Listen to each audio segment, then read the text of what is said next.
Hello বন্ধুরা, কেমন আছো? আবার তোমাদের মাঝখানে চলে এসেছি দুটো রেসিপি নিয়ে। আজকে আমি দুটো রেসিপি বানাবো এবং সেদিন যে মটনটা বানিয়েছিলাম, যে মশলাটা আমি তৈরি করেছিলাম, ওই মশলাটা দিয়ে আমি দুখানা রেসিপি তোমাদের সাথে আজকে শেয়ার করতে যাচ্ছি। আমি বলেছিলাম ওইটা ম্যাজিক মশলা। অ্যাকচুয়ালি ওইটা অনেক কিছুতেই তুমি করতে পারো। ওটা যদি করে ঘরে রেখে দাও, আর কি করে রেখে দিতে পারো, 7-8 দিন টানা 10-12 দিন ফ্রিজে আরামসে থেকে যায়, তুমি আরামসে অনেক কাজ করে নিতে পারবে। তো আজকে আমি একটা রেসিপি তো আমি কড়াইয়ে ছোট মাছ দিয়ে করেছি। হ্যাঁ, ছোট মাছের পোনা দিয়ে, মানে 5 মেশালো। আর এইটা করেছি আমি এয়ার ফ্রায়ারে। ঠিক আছে, তো দু রকমের রেসিপি আছে তোমাদের সাথে আমি শেয়ার করতে যাচ্ছি বন্ধুরা। একটাই রিকোয়েস্ট, এটা চলো তোমাদের সাথে একটু শেয়ার করছি। এটা রেসিপিগুলো ট্রাই করো তোমরা, তৈরি করলাম। এটা হচ্ছে সাবস্ক্রাইব করে দিও আমার চ্যানেলটাকে, আমার ইউটিউব চ্যানেলটাকে। এটা তোমাদের কাছে একটা রিকোয়েস্ট, ঠিক আছে?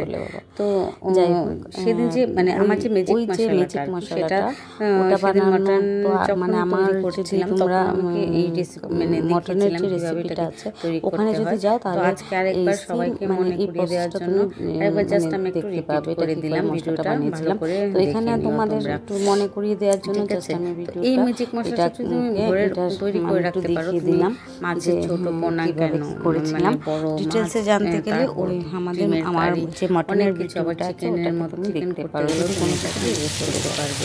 তাই কিছু মশলা আমি তো আমাদের তৈরি করে রেখে দিই আগে থেকে, কারণ আমাদের একটু গরম সুন্দর একটা গরম রান্না করে খাওয়া হয় বেশিরভাগই, যার জন্য আমরা মানে তৈরি করে রেখে দিই আর কি, ফটাফট ওটা করে নিতে পারবো। যাই হোক, তো মশলাটা তো তুমি দেখেছো করে নিলাম। তারপরে কি করলাম, এই আমাদের যে চারা পোনাগুলো ছিল ছোটো ছোটো অনেক রকমের, এখন তো 5 মেশাল এমনি পাওয়া যায় না, অল্প অল্প করে সব কিছু কিনে একটা 5 মেশালও করা হয়েছে। তো নুন হলুদ এটাতে মাখিয়ে, নুন হলুদ গুঁড়ো লঙ্কার একটু দিয়েছি, দিয়ে এটার মধ্যে ওই মশলাটা ম্যাজিক মশলাটা আমি দিয়ে দিলাম, দিয়ে এটাকে ভালো করে আলতো হাতে মেখে নিয়েছি। ওটার মধ্যে একটু তেলও দেবো, কাঁচা তেলও দিয়ে দেবো, ঠিক আছে? দিয়ে মেখে এটাকে কিছুক্ষণের জন্য রেস্টে রেখে দিলাম। তারপর কড়াতে তেল দিয়ে শুকনো লঙ্কা দিলাম, একটু কালো জিরে ফোড়ন দিয়েছি, ঠিক আছে? তোমরা চাইলে এটাতে পেঁয়াজ কুচিও দিতে পারো, বা জিরে ফোড়নও দিতে পারো।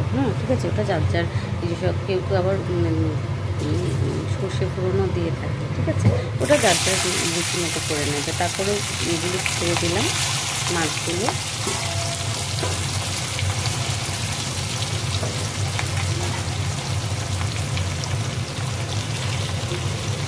এভাবে একটু ছড়িয়ে দেবে হাতে, মানে আমি হাত দিয়ে ছড়িয়ে দিয়েছি। এটা আমি কিন্তু লোহার কড়াইতে রান্না করি, সবাই জানো আমার ভালো লাগে লোহার কড়াইতে রান্না করতে। লোহার কড়াই রান্না করাটাই এখন দেখতে পাচ্ছি এটা ভালো হয় বলে, অন্য কিছু থেকে এটাকে বেশি।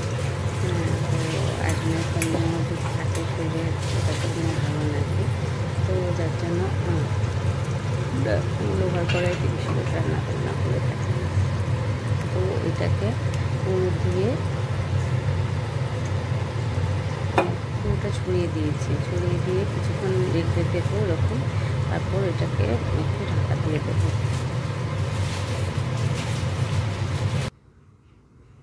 ওটার মধ্যে কাঁচা লঙ্কা ধনে পাতা দিয়েছি, কাঁচা লঙ্কার ওই বিলেতি ধনে পাতাগুলো যে থাকে ওইগুলো দিয়ে দিয়েছি কিছুটা। ওটা দেখো এরকম হাতেই কেটে দিয়ে দিয়েছি, ওটার জন্য আর ইয়ে করিনি। তো দিয়ে ওটাকে একটু জল মানে এপিট করে নিয়েছিলাম এটাকে, ঠিক আছে? তো করে একটু ওই বাটি ধোয়া জলটা দিয়ে ওইটাকে ঢাকা দিয়ে দিয়েছি। তো ঢাকা দেওয়ার পর দেখবেই একটা কি সুন্দর আমাদের ম্যাজিক্যালি আমাদের এই যে তৈরি হয়ে গেল। খেয়ে দেখবে অসম্ভব টেস্টি এবং সুস্বাদু, এবং বলবেও যে না, যদি ঠিকঠাকভাবে রান্নাটা করতে পারো আর কি, সত্যি মানে এইটুকু মানে 5 মেশালো দিয়েই পুরোটা ভাত খেয়ে নিতে পারবে। এতটা টেস্টি, আর আবার বানাতে ইচ্ছেও করবে সেম প্রসেসে। তোমরা একবার ট্রাই করে দেখো, ভালোই লাগবে। আমার তো ওই বলছিলাম যদি যারা যারা দেখছো একটু কমেন্টস করে বলো থেকে দেখছো, তাহলে ওদের নামগুলো আমি অ্যানাউন্সমেন্ট করে দেবো পরের ভিডিওতে, ঠিক আছে? তো দেখো এখন আমি ওই মাছটাকে রেডি করছি। মাছটাকে ভালো করে ধুয়ে টুয়ে ওইটাকে কেটে নিলাম, হ্যাঁ, পিঠ ছুরি দিয়ে একটু কেটে তারপর ওই মশলাটাকে, ম্যাজিক মশলাটা লাগাচ্ছি, ঠিক আছে? এটাকে ভালো করে একদম কাটার জায়গাগুলোতে ঢুকিয়ে ভেতরে, পেটের ভেতরেও কিছুটা ঢুকিয়ে দিয়েছি। আর ওটার মধ্যেই না একটু তেল অয়েলও দিয়ে দিয়েছিলাম, হ্যাঁ, কারণ ওইটা তো এয়ার ফ্রায়ারে যাবে। এয়ার ফ্রায়ারে তো অয়েল ব্রাশ করে দিতে হয় ওইটার মধ্যে, নয়তো ওইটার মধ্যে দিয়ে দিলেও হয়। অল্প খুব কম তেলে ওটা হয়ে যায়। আর আমার মেয়ে আবার এই মাছ খায় না, ওই জন্য আবার দেখবে একটা ছোট বড় মাছের পিস ওটাতে দেওয়া হয়েছিল, ওটাকেও আমি সেমভাবেই সেম প্রসেসে করেছি, যেহেতু ও এখন ডায়েটে আছে, ডায়েট করছে। তো এই মশলাটা যেটা আছে এটা কিন্তু মানে খুব বেশি হেভি হয় না, ঠিক আছে? খুব কম তেলে, খুব কম মশলায় আমি এটার মধ্যে ইউজ করি, অল্প অল্প মশলা ইউজ করে। আমি যেহেতু অনেকটা রেখে দিই একসাথে করে, কিন্তু ওটা থেকে খুব কম মশলা দেখলে আমি খুব কম মশলাই লাগে। এটা তুমি মানে যে কোনো সবজিতেও যদি দিতে চাও খুব বেশি একটা লাগবে না। যাই হোক, এটাকে রেডি করে এরপরে ঢুকে দিয়েছি 15 মিনিট, এটা 18 মিনিট দিতে হবে। 18 মিনিট এটাকে বেক করবো। তো মিডলে একবার খুলে ওটাকে উল্টে দিতে হবে, ঠিক আছে? হ্যাঁ, তো তারপর দেখো ওই যে ছোটো পিসটা আছে ওইটা আমি আমার মেয়ের জন্য দিয়েছিলাম, ঠিক আছে? তো পেটের পিসটা খাওয়া ঠিক না, তারপরও ওর একটু ফেভারিটও পেটের পিসই, তো তার জন্য ছোটো মাছ থেকেই কেটে পেটের পিস করে আনা হয়েছে আর কি, ওকে বোকা বানানো আর কিছু না।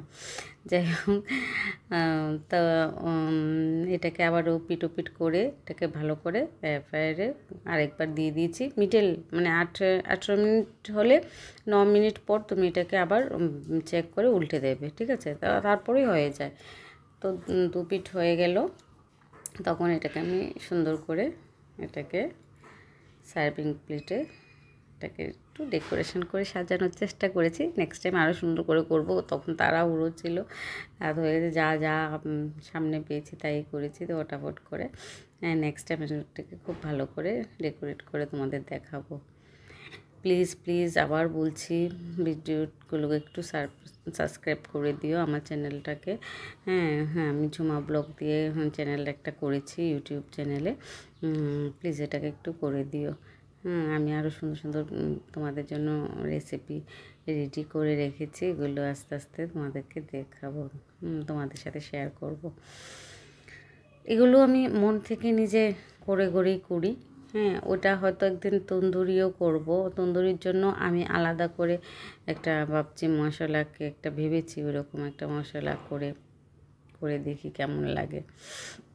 খেয়ে ভালো লাগবে তোমাদের সাথে অবশ্যই শেয়ার করব। আমি আগে প্রথমে একটা ট্রায়াল মানে করি ঘরে, তারপর খেয়ে ভালো লাগলে তোমাদের সাথে শেয়ার করি। আচ্ছা, ভিডিওটা এতক্ষণ দেখার জন্য অনেক অনেক ধন্যবাদ। সবাই ভালো থেকো।